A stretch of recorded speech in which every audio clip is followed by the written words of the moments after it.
Imagine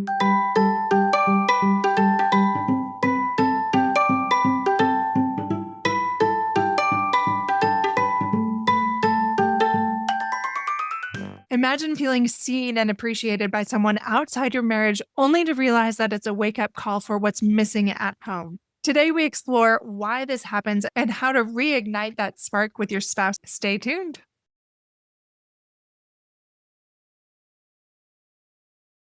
Welcome back to Fulfillment Therapy, where we focus on improving your mental health, wellness, and life fulfillment for both you and your family. I'm your host, Kendra Nielsen, and today we're talking about something that many parents and spouses face but rarely talk about.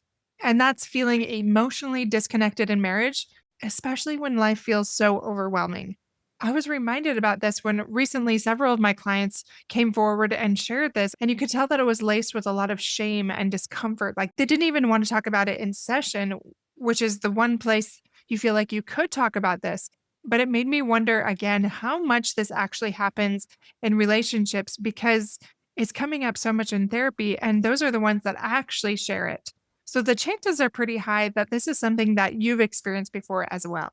Today, we're going to talk about why that emotional connection fades and what to do when you feel drawn to someone outside the marriage and how to rekindle that spark with your spouse. So, recently, I had a client that talked about how she was scared how much she was enjoying a conversation with another man that was not her husband.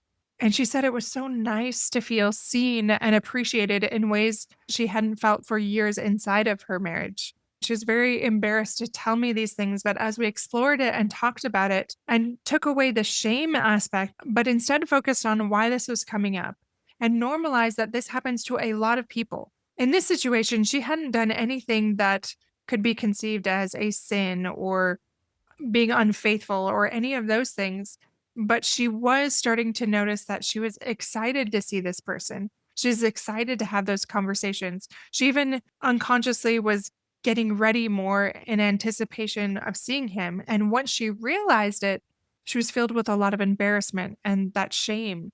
So we talked about that. We broke it down, and I'll go back to the story in just a minute. Now, before I tell you more about my client and her story, I want to talk about why that emotional connection fades. Let's first start with what that emotional connection is. That's when we feel seen, we feel heard, we feel valued, and we feel safe with our partner or our spouse. And over time, because of parenting stress or busy schedules or unresolved conflicts, especially, that can erode the bond. So instead, you have this building volcano for a myriad of reasons, and in that space, you start to feel less seen. You start to feel less appreciated. Another one of my clients told me how their spouse used to leave them really nice notes and compliment them regularly. And now their conversations really revolve mostly around things like bills and schedules. And that has been missing in her life. And she felt this sense of loss for that. Dr. Sue Johnson said the drama of love is all about this hunger for safe emotional connection, a survival imperative we experience from the cradle to the grave. So don't just think this is a teenager thing, my friends. This is definitely until we're in our 90s and beyond.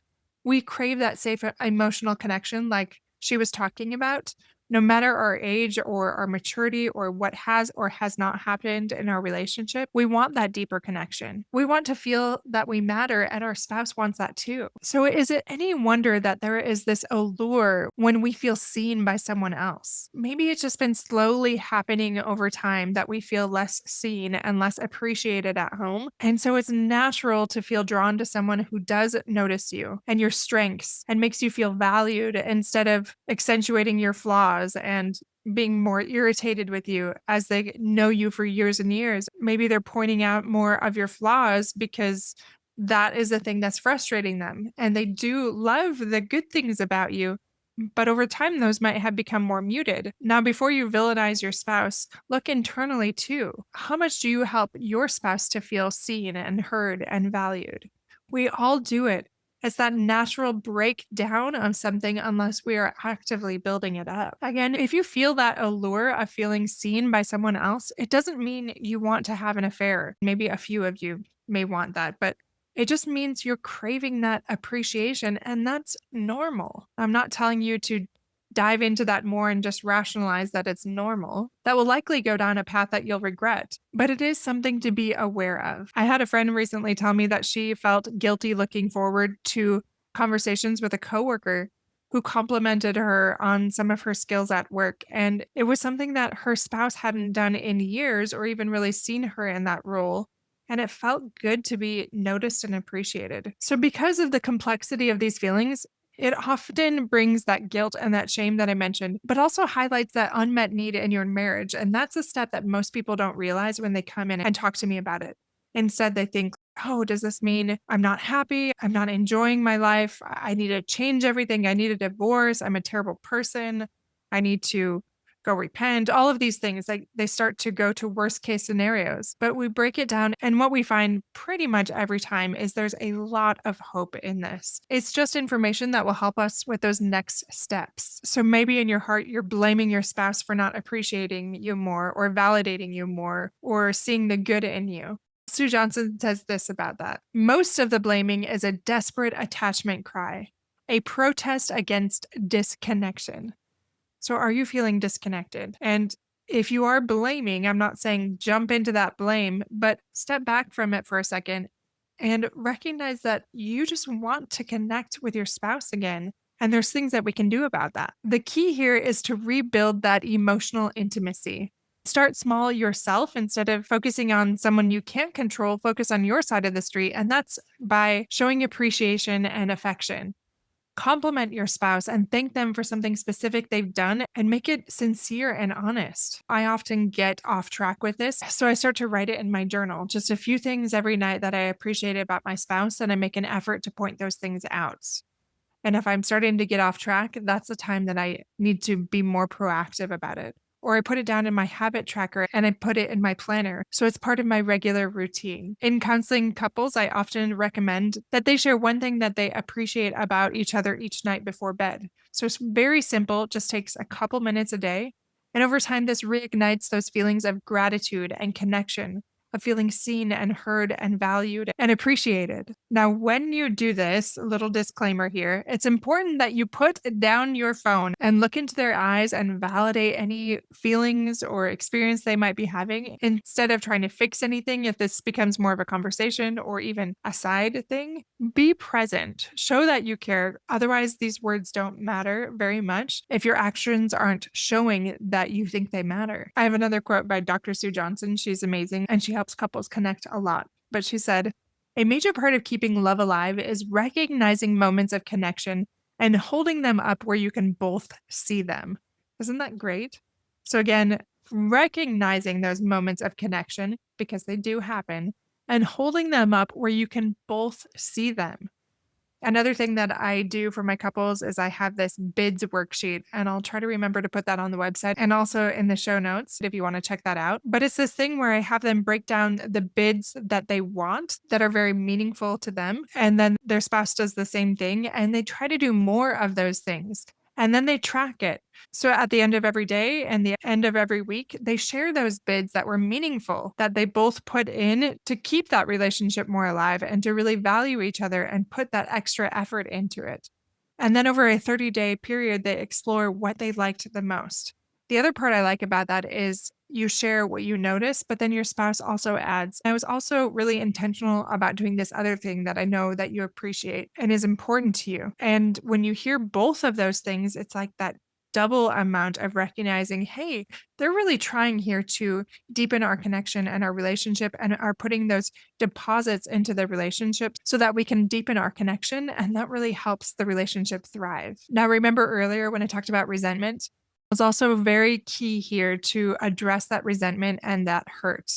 Because if you let that fester, it's very difficult to give sincere compliments and to value the other person, to help them feel seen and heard, when instead you're just feeling angry and resentful. I had one couple that I was working with that told their spouse, I miss how we used to laugh together, and I feel like we're more roommates now more than ever, and that I don't matter to you as much as the kids do. And as she was more open and honest about that, they'd explored what they could do to resolve that. And that honesty opened that door for change. And without that, it would not have happened. So, how can you be more vulnerable? And what does that mean? That's where you have that courage to express your needs, your fears, and trust that your spouse or your partner will respond with care. Maybe they don't always respond in the best way, but they can keep trying and you can give them grace as they try. A simple thing that you can do that I've mentioned before is use those I statements. And here's just a quick example. I feel lonely when we don't spend time together. I'd like to have more date nights. I'd like to deepen that connection so that I feel like we're a team instead of doing things separately all the time. Another simple thing you can do is create new traditions together, maybe especially if you've been married for a while and you're feeling stuck and stagnant. So you can rekindle that romance by introducing new rituals that bring joy and connection into your relationship. So that might be on Friday night, you have a candlelit dinner after putting the kids to bed, and that can become a sacred time to reconnect. Maybe that's starting a new hobby that neither of you have done before, or revisiting old memories of things that you've liked, like looking through photo books or making a plan for doing more of the things that you've loved in the past. Stan Tatkin said, successful long-term relationships are created through small words, small gestures, and small acts. I love that because it does not have to be big. Sometimes as parents, anything big feels overwhelming, but we can do small things. All right, here are the key takeaways from today's episode. Emotional connection fades when we stop prioritizing our relationship in the middle of life's crazy demands as parents. Feeling drawn to somebody else often signals those unmet emotional needs in our marriage and not a desire for infidelity. It's pretty normal, my friends. And if you really want to rebuild that intimacy, show appreciation, practice that active listening, and be vulnerable about your feelings. Use those I feel statements instead of resorting to blame, and start pointing out the good instead of just the shadows in your spouse. And last but not least, start by creating small, simple new traditions or things that can deepen connection in your relationship. And if you haven't yet, please just see a counselor, even if it's just a session here, a session there. You are not a failure if you seek a third party. You are humble, you are teachable, you are wise. So lean into that, even if you're a little embarrassed. And honestly, when you're starting out, nobody needs to know. Actually, you never have to tell anybody.